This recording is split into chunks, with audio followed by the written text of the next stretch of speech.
Hello guys, Toops here.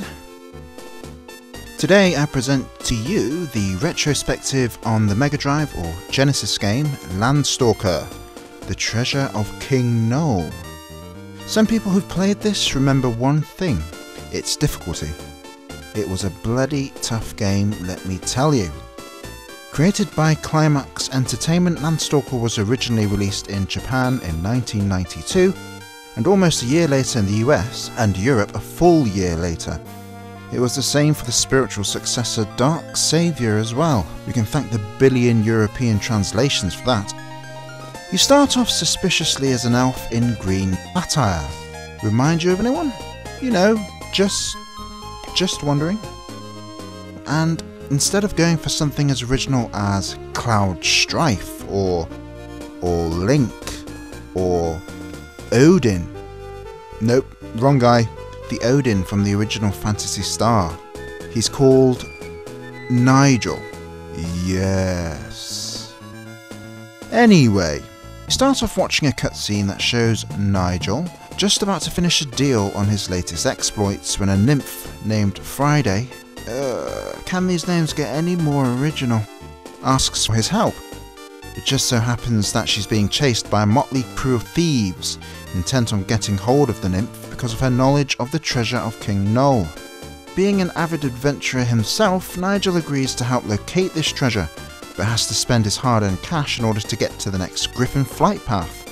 Sorry, wrong game. Bird to the island, and so the adventure begins.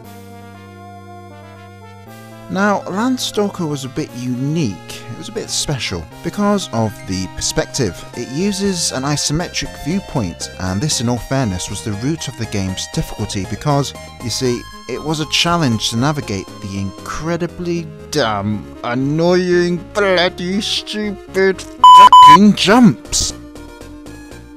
You get some glimpse of what's involved during the introduction, and it kind of acts like a warning for the weak-hearted.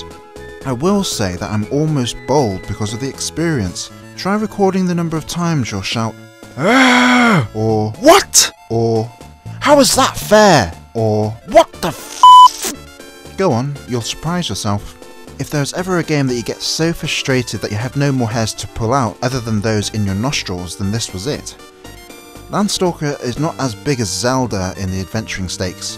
It centres more on action rather than adventure, see?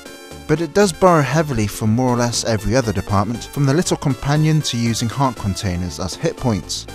Having said that, he probably uses the same pants as Link, stolen from his clothes washing line no doubt.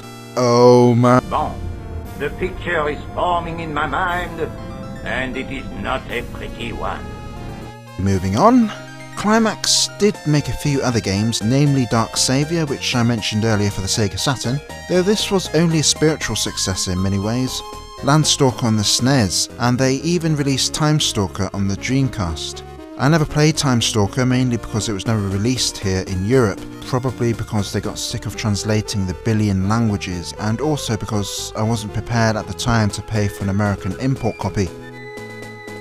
That's the retro bit out of the way, now we'll just enjoy the game and its many delights.